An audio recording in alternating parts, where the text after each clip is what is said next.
Couple of quick corrections. I am not former Director General of Police. There are actually 10 DGs, and I am one of them. I am heading Fire Service now, but while the Lok Sabha elections were going on, those of you who have nothing better to do than to read the papers will remember that I was made DG of Police by the Election Commission during the elections, and after the elections got over, I was promptly moved out. That's one. Second, it's not that I almost got into all IIMs. I did get into all the IIMs. I got admission letters from all the IIMs. And when I was in this... Thank you. And when I was in my second year of BSc Honours, in my second year I got into IIM Calcutta because second year of Calcutta University was eligible. I got into IIM Calcutta through CAT 85, I think, but I was disqualified because my pass examinations were postponed. So I sat again, and the second time round, I got into all the IIMs. Anyway, respected Chairman, Board of Governors, respected Director in Charge, respected awardees, respected faculty members, especially distinguished faculty members on stage, respected alums, friends watching online, dear friends of the media, and most especially my dear students. It is such a pleasure, such an honor for me to stand here before you today in my alma mater. I was an indifferent student in IIM, and the screening committee for the Distinguished Alumni Award must have spotted gems in me that I myself was blissfully unaware of. As you know by now, after completing my MBA, I chose to march to a different drummer, and I can only assume that I'm here before you today partly because of my unusual choice of profession. I only wish I could share with you some of my real-life detective stories, which would undoubtedly be much more interesting than what I'm going to inflict on you now. In two of my stories, real-life stories, Mr. Dawood Ibrahim makes a fleeting cameo appearance, but we'll save that for another day. Now then, some of you may recall a book entitled What They Don't Teach You in Harvard Business School by Mark McCormack. Tongue firmly in cheek, I will entitle my speech today, What They Don't Teach You in IIM Calcutta. But while the book, What They Don't Teach You at Harvard Business School, was quite a thick book, my speech today can be restricted to 2 pages. The meaning is clear. IIM Calcutta does indeed teach almost all of what is required to be taught in a business school. I deeply love my alma mater, and absolutely no disrespect is intended to it in my speech today. And do remember that my 2 years here were the 2 happiest years of my life before marriage. Long live Ramanujam Hall. Long live Ramanujam Hall. Down with White House. Let me commence.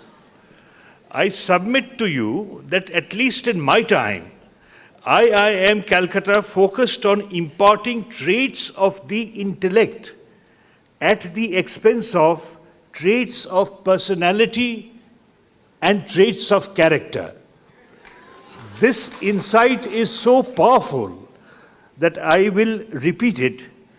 Our institution focuses, or more appropriately focused, on imparting traits of intellect at the cost of traits of personality and traits of character. I do not here mean spiritual traits. I mean non-spiritual traits of the personality and of the character. I have personally certain reservations about spiritual traits, as also the way they're imparted, but those are purely personal matters. By traits of intellect, I primarily mean scholastic learning, courses of finance, operations, economics, marketing, and so on, are what I would call courses that nurture the traits of the intellect. This is not at all to say that these traits or skills are unimportant. In fact, these are absolutely vital for managers at the middle and top levels, which is what IIM products are groomed to become. But my humble point is not that our institute imparts irrelevant traits. My humble submission instead is that our glorious institute overlooks certain traits of personality and of character in its pedagogy, at least in my time. Possible course corrections in the curriculum may well have rendered part or whole of my exposition today somewhat irrelevant. Let us first turn to traits of personality. Some of these personality traits which make for interpersonal success are extraversion, optimism, and creativity. But the most important personality trait, to my mind, has not been blessed with a name. This trait of personality is the ability to gently make others willingly do what you want them to. It is difficult enough to elicit desired behavior from your juniors. It is a considerable and invaluable art to make strangers or even seniors do what you want them to. And how does one go about doing it? In a single phrase, by creating a win-win situation where you and the other person will both benefit from the course of action you are suggesting. A facile description, I agree, but all that we have time for today. From traits of personality, let us turn to traits of character. Some of the important ones, which are self-explanatory, are empathy, resilience, compassion, courage, and perseverance. But the two most vital traits of character, which are interrelated, are integrity and authenticity. Integrity can be bifurcated into two seemingly banal components. These are tell the truth and don't steal. The maxim, tell the truth, seems self-evident on the surface, but it also precludes organizational vices such as sycophancy and false reporting.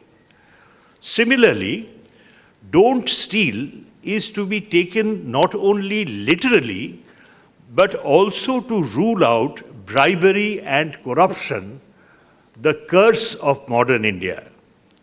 Finally, connected to integrity is the great overarching character trait of authenticity.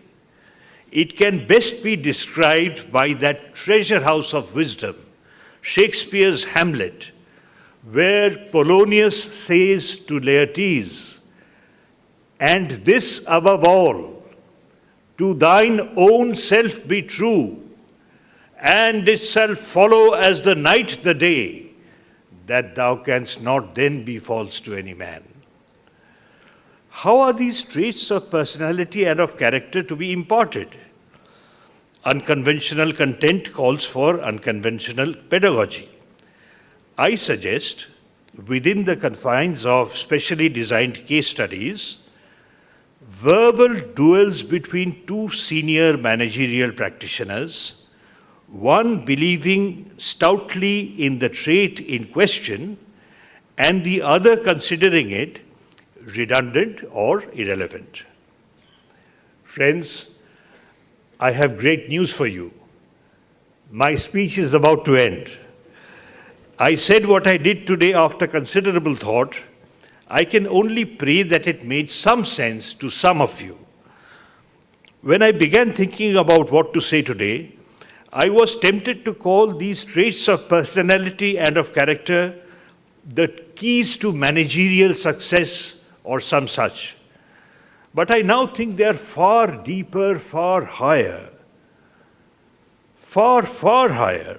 Indeed, they are rules to live by, particularly the traits of character. Dear friends, if these traits resonate within your heart, you will remember them on your own without effort. And if you think, as you are at liberty to, that they are just so much hot air, they will enter through one ear and you will dismiss them through the other.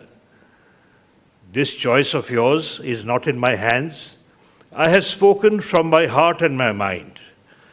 I would like to thank my beloved institute once more for the great and, if I may say so, unexpected honor done to me today. I thank every one of you from the bottom of my heart for your patience and forbearance. Thank you all.